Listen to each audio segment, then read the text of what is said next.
Bismillahirrahmanirrahim. Assalamualaikum warahmatullahi wabarakatuh. Syukur alhamdulillah kita bisa berjumpa lagi di channel ini. Sholawat serta salam selalu kita curahkan kepada Nabi besar baginda Muhammad Sallallahu Alaihi Wasallam. Sahabat beriman yang dirahmati Allah, berhubungan suami istri saat haid menurut pandangan Islam dan medis.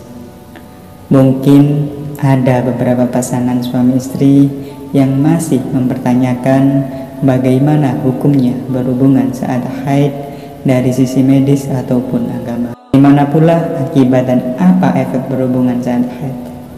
Salah satu aktivitas yang oleh sepasang suami istri adalah berhubungan.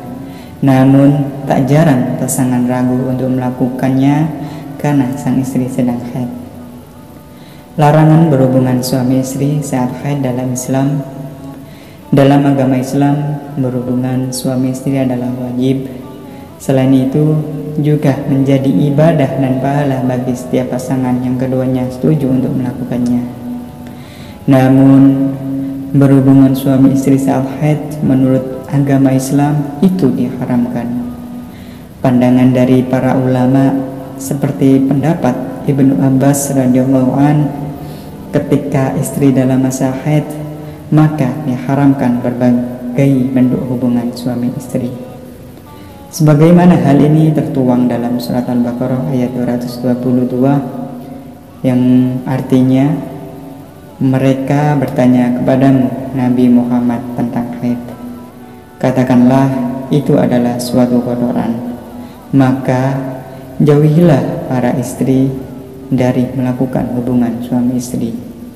Pada waktu haid, jangan kamu dekati mereka untuk melakukan hubungan suami istri hingga mereka suci habis masa haid. Apabila mereka benar-benar suci setelah mandi wajib, campurilah mereka sesuai dengan ketentuan diperintahkan Allah kepadamu. Sesungguhnya Allah menyukai orang-orang yang bertobat dan menyukai orang-orang yang mencucikan diri. Al-Baqarah ayat 222. Akibat berhubungan suami istri saat haid menurut Islam diantaranya adanya infeksi saluran kencing bagi laki-laki, dan bagi perempuan akan ada infeksi jamur. Hukuman berhubungan suami istri saat haid menurut Islam, para ulama memiliki pandangan tersendiri mengenai berhubungan saat datang bulan. Namun mereka sepakat ketika istri dalam masa haid, yang artinya kedua alat vital bertemu, hukumnya haram.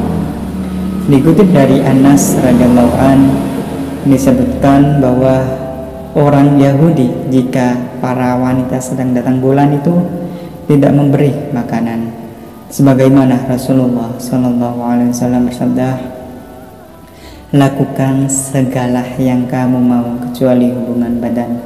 Hadis riwayat Muslim. Keharaman berhubungan suami istri yang sedang haid ini tetap berlangsung sampai wanita tersebut selesai dari haid dan selesai mandinya. Tidak cukup hanya selesai haid saja, tetapi juga mandinya. Sebab di dalam Al-Baqarah ayat 222 itu Allah menyebutkan bahwa wanita haid itu haram berhubungan sampai mereka menjadi suci dan menjadi suci. Itu bukan sekadar berhentinya darah, namun harus dengan mandi janabah. Itu adalah pendapat Al-Malikiyah dan Asy-Syafi'iyah serta Al-Hanafiyah. Resiko berhubungan suami istri saat haid secara medis. Berhubungan suami istri memang menjadi kebutuhan biologis setiap manusia.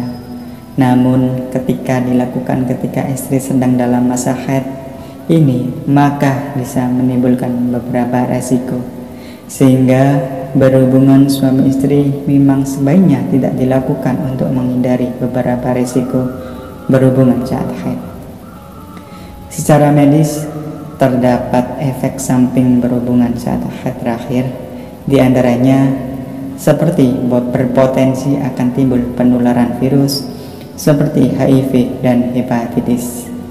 Selain itu juga adanya penyebaran infeksi yang terjadi seperti ketubah falopi yang menjadi akses sel telur tertutup. Infeksi lainnya ke kandung kemih, uretra, dan ginjal. Akibatnya terdapat penyakit di saluran kencing.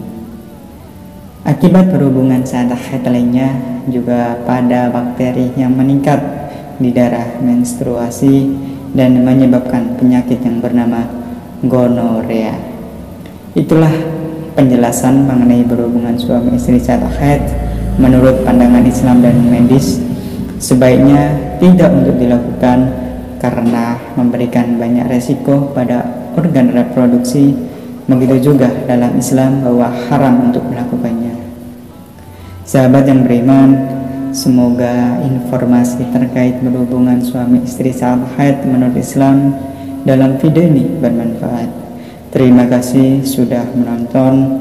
Jangan lupa like, comment, share, dan subscribe untuk berlangganan konten video lainnya. Sampai jumpa di video berikutnya. Cukup sekian.